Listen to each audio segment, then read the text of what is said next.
Tunisia, April 24th, 1943. Private John Oscroft hears the metallic growl before he sees it, sharper, angrier than any Churchill. Then the Tiger appears. Tall turret, straight armour. That long 88. His heart hammers.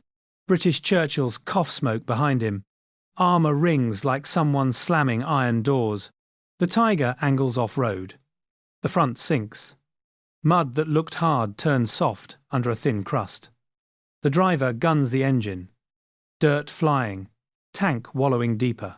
The engine spikes, chokes, dies, with one heavy whoom. One track jumps its teeth and hangs there. The scariest thing on the battlefield becomes a stranded metal box. What they didn't know, this moment would flip everything. The tank that dominated briefings, untouchable, unstoppable, just proved it could be trapped by the same ground that traps men. Weight, traction, slope. Physics doesn't care about reputation. Within hours, 2 nations would race to recover it. The weapon wasn't the 88 anymore.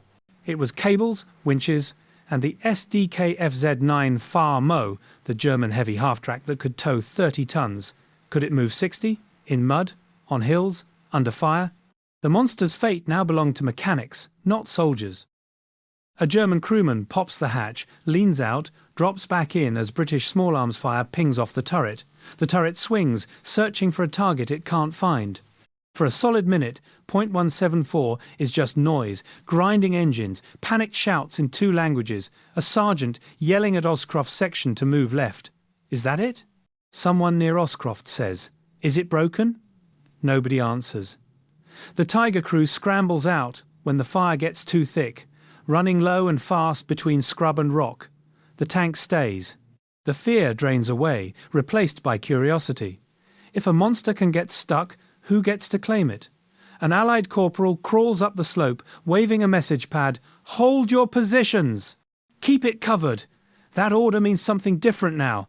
Don't let anyone near that tank. The fight's still happening, but a different race has started, the race to recover it." Somewhere behind British lines, mechanics are prepping a lorry, chains, and a crew. Behind German lines, someone's reaching for a field telephone, asking for the FAMO. Later, Oscroft will tell his son and a museum researcher that the Tiger didn't give up at some scenic ridge miles away. It coughed and died right here, at .174, on a hot afternoon that smelled like burned grass and cordite. "Look at it," a forester mutters as the sun slants low. "Big as a lorry and stuck like a cart. The line gets a few dry laughs. Something's shifted in the heads of men who thought guns alone would decide this war." By evening, word runs down the trench. Hold after dark. If anyone comes for the Tiger, the battalion wants to be watching. Oscroft drags himself through dust and waits, face gritty, mouth dry. He doesn't know what weaponized logistics means. Just the feeling of a battlefield breathing out as the engine on the hill goes cold, and the sense that somewhere out there a tow crew is getting briefed. At the start, the tank was the hero. By nightfall, it's just a question. Who can actually move it? The FAMO can supposedly tow 30 tons on paper, but on hills and mud, Tigers eat that number for breakfast and ask for more. 1 FAMO usually isn't enough. Sometimes 2, sometimes 3, even 4 strain in a line just to budge, a 60-ton machine sunk to its belly. The decision's brutal. Try to tow this thing in daylight and you'll draw every gun for 10 miles. Wait for night and risk sabotage teams and mines. Out here, on this hill, that choice becomes life or death for everyone holding a cable. Here's why the Tiger got stuck. Ground pressure. In North Africa, there's often a hard crust hiding soft soil underneath. A driver who angles off the road, nose down, one-track climbing, shifts all the weight onto one edge. That track bites into mud that collapses, the other spins uselessly, and the final drive tries to push torque into a jammed loop. One moment from moving to stuck. Recovery needs anchor points, trees, a road, another heavy machine to pull against. Tow from the wrong angle, and you don't just fail, you snap cables, shear pins, pull the Tiger even deeper. That's why the Germans call for multiple FAMOs, to spread the load, apply one straight pull, and walk the weight back onto solid ground inch by inch. It's just physics and patience. A British recovery officer is building a plan for that tiger right now. German mechanics are getting ready to show what a FAMO can do if they get there first. The race is on. By late April, the roads around Point 174 are torn up beyond recognition. Tank tracks everywhere, crushed vegetation scattered across the hard ground, half-moon gouges where people have been digging. The fighting keeps moving forward, then stopping, then crawling ahead again, a pattern that starts to feel less like warfare and more like pure exhaustion. While the combat units are grinding it out, the mechanics and recovery crews are actually setting the pace. That's when Lieutenant Reginald Thomas Whatley shows up, a REME officer with a North Irish horse, thin from desert rations, running on no sleep, sleeves rolled up despite the heat, eyes squinted against the dust. His job is deciding which vehicles can be saved and which can't. Turns out that matters more than almost anything else.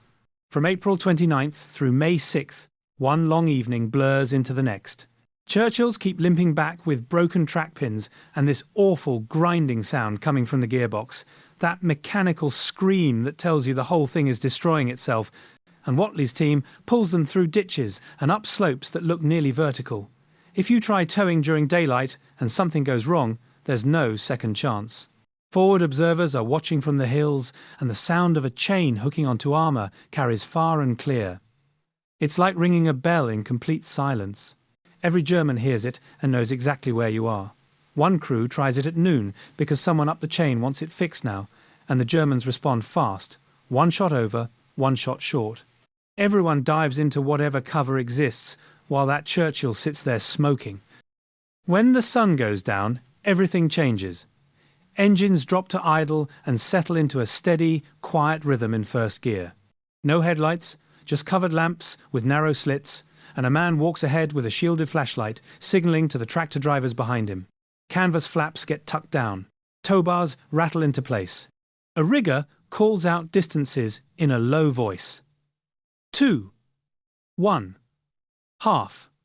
Nobody shouts because sound carries differently at night, and voices travel farther than you'd expect. When the steel cable finally takes the weight, it actually sings. That note tells you everything about the strain. The men out here know that sound the way musicians know their instruments. It's beautiful, but it's also a warning. Too high-pitched, something's about to break. Too low, you're wasting time. Whatley gets his military cross during these 5 days by recovering an entire string of disabled Churchills under German fire, then going back for more. His calls keep men off open ground during daylight and organise the movement so a crippled tank can get rolling again without anyone having to shout. The Germans were doing the exact same thing on their side. Their maintenance crews and repair teams made the same decisions, tied the same cables, read the same warnings in the steel. The numbers tell you something important. The Germans built around 2,500 recovery vehicles during the whole war. By December 1942, they had 855. In 1943, they built 643 more. In 1944, 834 more.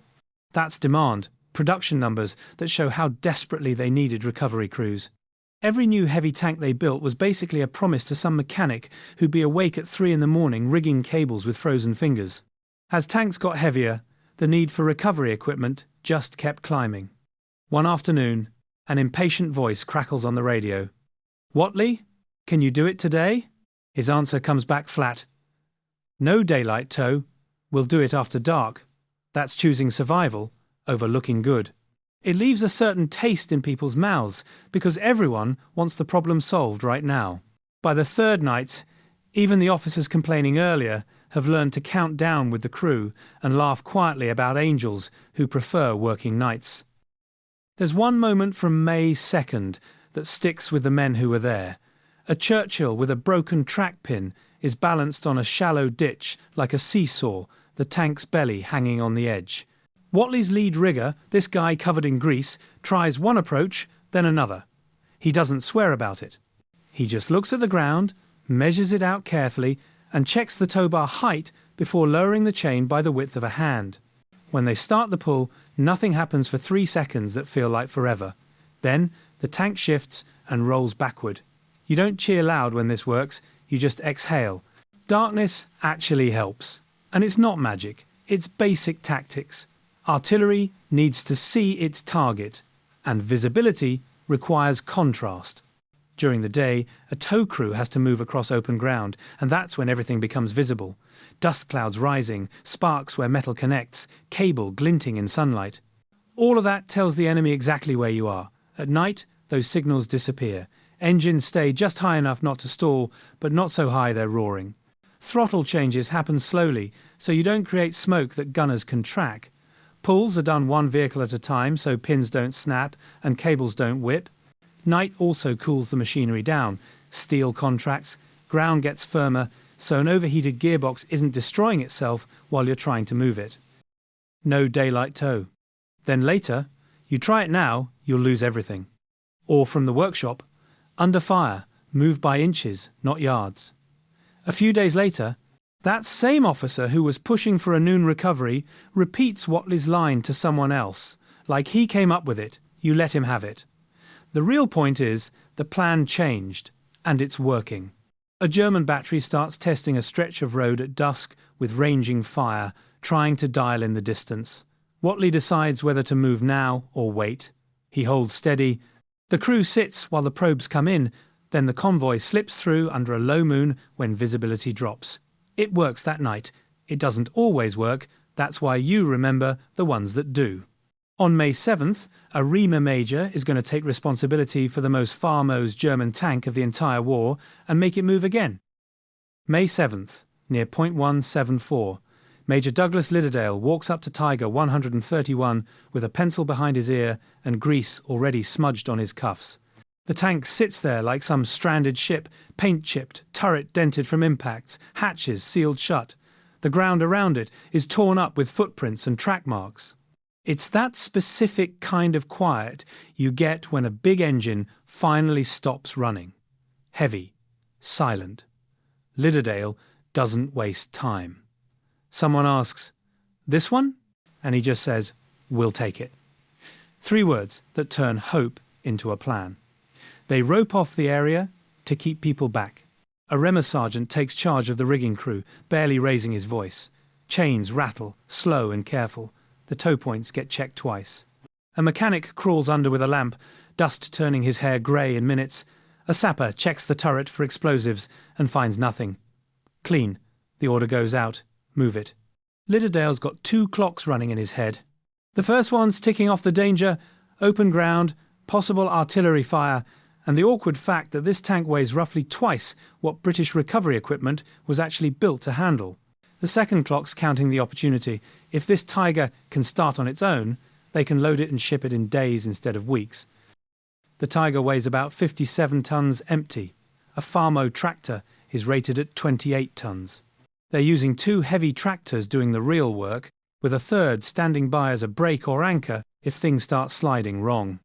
The British don't have enough FAMOs, but they've got mass, trucks, cables, and men who've learnt in 1 brutal week how to keep things moving smooth. They get it done. Inch by inch. Hand signals that never turn into shouts. The machine crawls forward. Sand grinding under the tracks. That dry, rasping sound with something heavy underneath it. Metal settling onto ground it hasn't touched in days. Once they reach safer ground, they stop. The workshop team moves in. Lidderdale puts pencil to paper. Fuel, oil, cooling. The shop work is tighter, riskier. Spin a foreign Maybach engine without proper oil getting to the galleries first, and you'll wreck it in seconds. Total loss. The mechanics open panels, crack fuel lines, check filters that puff out dust like talc. Someone threads a new hose in, tightens it down. They find the right fuel grade, then the right oil weight. They work like a pit crew in slow motion, because going fast here is how you lose. "Try her!"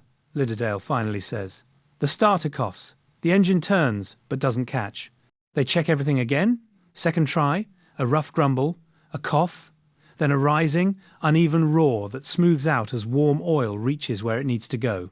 That smell of hot oil, a German engine coming alive under British hands. People start drifting over like moths. "We'll get it moving," one of the fitters says over the engine noise.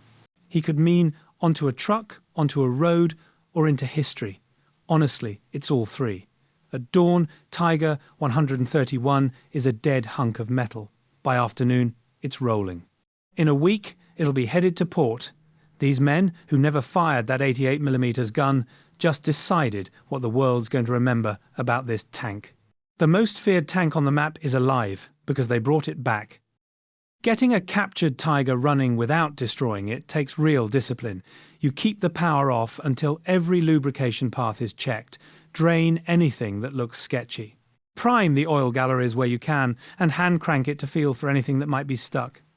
Desert fuel lines collect grit, so you flush, bleed, and replace the filters. You have to check the coolant system too. Don't assume it's intact. Top it up slow to get the air out of the lines. Only then do you try starting it, and you do it in short bursts. If it coughs or backfires, you check the timing and fuel. The Maybach will start if it can breathe and drink clean fuel, but it will absolutely destroy you if you rush. The difference between a running engine and total scrap?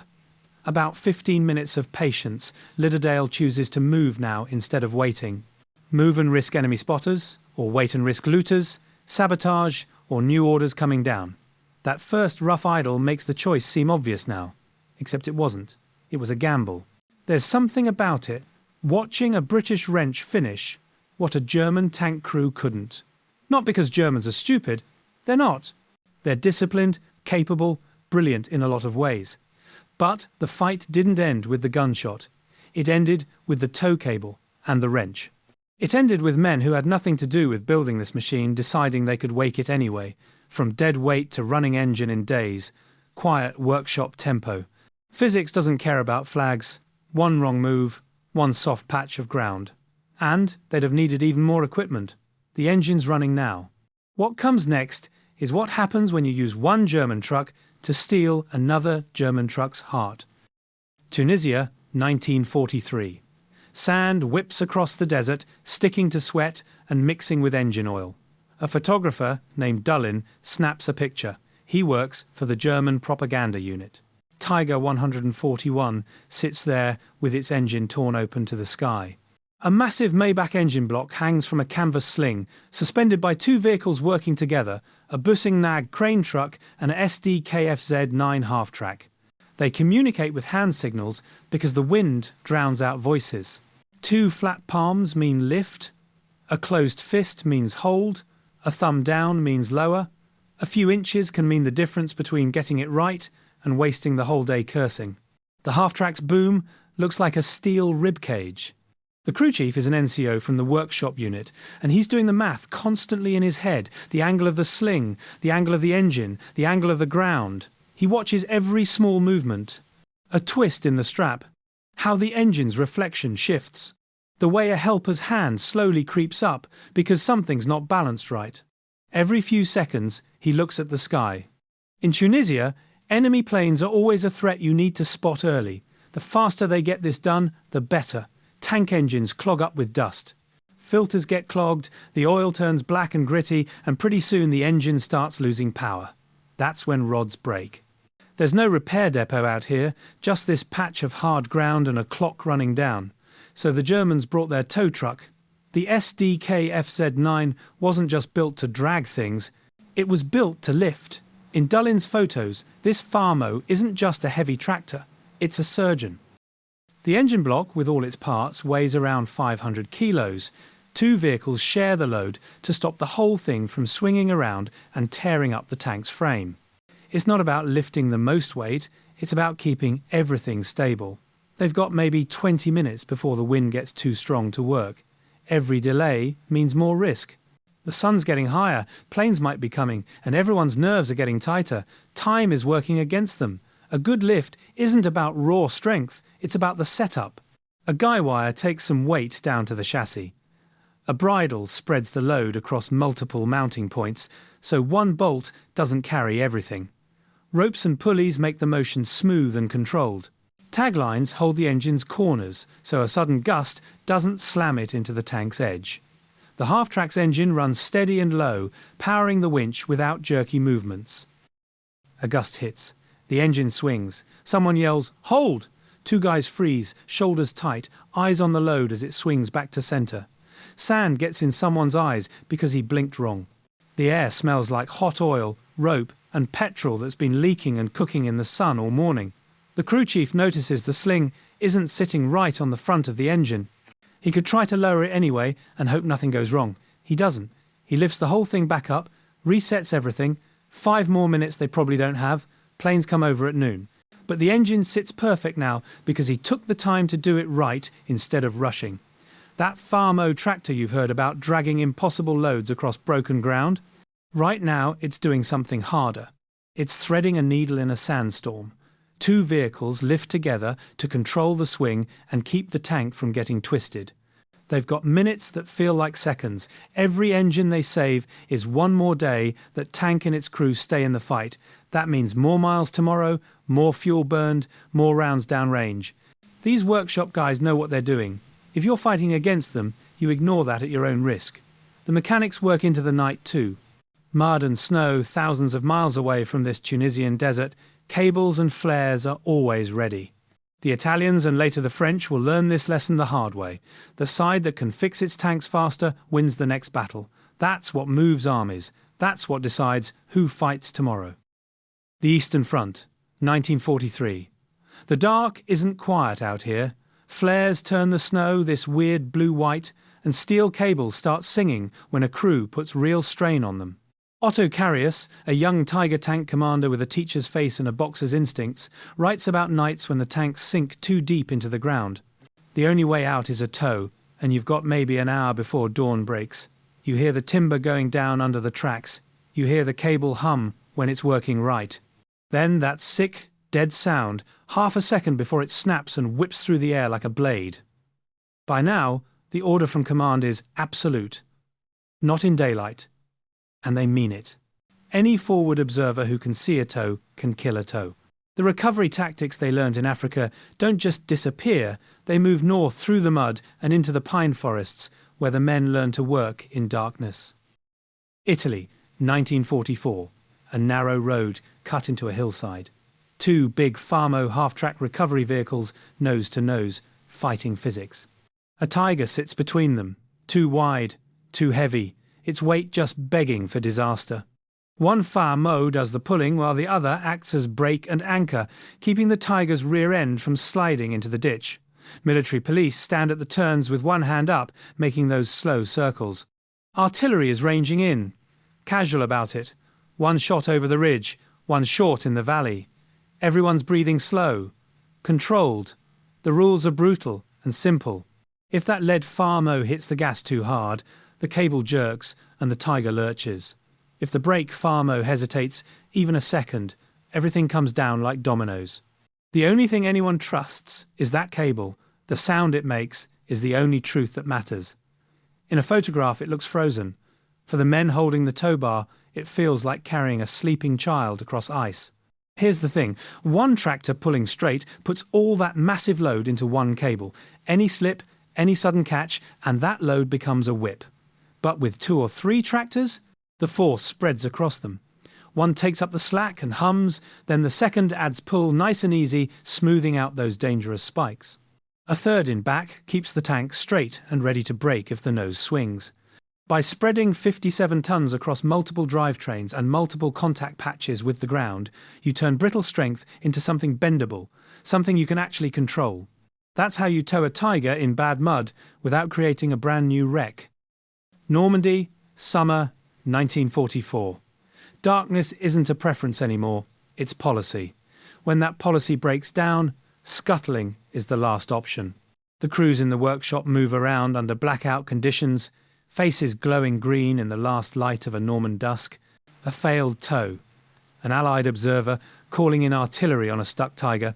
Someone has to make a call nobody wants to make. Charges. Fuses. A short walk. Eyes on the watch. These men aren't quitters. They're practical. A friendly explosion beats having your own tank captured and thrown back at you tomorrow. One recovery crew member says it straight. Without us, they don't get tomorrow. If you've ever sat in a cold tank waiting for that clink of a tow bar, you know he's right. And from the workshop side, the doctrine is 3 words: not in daylight. The officers who pushed for noon recoveries, who thought recovery work was beneath them, They watch a perfect night pull succeed, and suddenly they're making sure those crews get the last coffee. It's not much of an apology, but it matters. The men they dismissed are now indispensable. 2 FAMOs for a panther, 3, sometimes 4 for a tiger when the mud gets deep. A destroyed tiger means 1 fewer tank tomorrow, but also 1 the enemy can't take and use against you. Production of these FAMOs maxes out in 1944. Nothing on the ground is getting any lighter. Allied gunners aren't stupid either. They learn what a tow sounds like and range in the likely routes. But the mechanics win anyway, when the timing is perfect and the night cooperates. A workshop sergeant in Normandy feels time pounding in his chest. Set the charges, or try 1 more pull. He picks 1 more pull. The cable holds, the tiger moves, and the men slip back into the hedgerow's shadow. Shells walk right over where they were standing. He goes back to check the tow bar pins. That's how you survive long enough for another night. Asterisk, asterisk, it all comes down to this asterisk, asterisk, dependence. Unglamorous. Absolute. These men know it. Command knows it. Soon everyone knows it. The real question isn't whether battles are won by guns or by tow chains. The question is, who shows up tomorrow? And the answer depends entirely on who dragged whom out of the mud today. Private John Oscroft is lying in the dirt with his face pressed into the ground, listening, his cheeks covered in dust that smells like metal and scorched rock. He has no idea what the mechanics' names are, doesn't know a FAMO from anything else, couldn't tell you the first thing about how the systems work. What he knows is simpler than that. The panic that was eating him alive just burned away the second that Tiger's engine went dead. And then something else kicked in, the fear that the Germans would get to this tank before his unit could. 2 weeks later, Major Douglas Lidderdale walks up to the same tank and just says we'll take it. He tells someone to give it a try. Start her up. The Maybach engine coughs and sputters, then actually catches. It's just fuel and oil doing what they're supposed to do. But that moment, hearing that engine turn over, that's the real story. It's not about the gun, it's not about the armour or how much firepower it's packing. It's about the people who touched this machine, dragged it, brought it back to life. That museum plaque you'll see years from now, it exists because a recovery crew and a workshop cared more about getting the job done than about staying clean. Picture this, a road in Italy. 2 FAMOs pulling hard on a cable while a Tiger tank edges forward inch by inch as artillery flashes in the darkness. 2 in the morning in a Normandy field with hedgerows cutting black lines across a sky that never quite gets dark, men holding their breath while a stuck tank moves forward the width of a boot. This isn't about firepower anymore. This is logistics. And logistics decides whether you fight tomorrow or you don't. 2, 3, maybe 4 FAMOs in the dark with cables that glow like wire under the stars. A dead tank becomes a moving thing, then a fighting thing, maybe someday a museum piece people walk past. That's what it takes, 2 to 4 trucks and a lot of sweat. Without the recovery boys, we were done for. Listen to how people talk about these crews afterward. There's something different in it. Longer handshakes, extra coffee, real respect, the kind that comes from understanding what these people actually did. Recovery is what decides if your armour fights tomorrow. That's what the whole briefing boils down to. Next time you see a photo of a pristine Tiger in a museum, that beautiful, perfect tank like a sculpture, remember something. You're not just looking at steel. You're looking at a winch. You're looking at a wrench. You're looking at men who knew how to work in the dark, who had the skill and the stubbornness to finish what they started,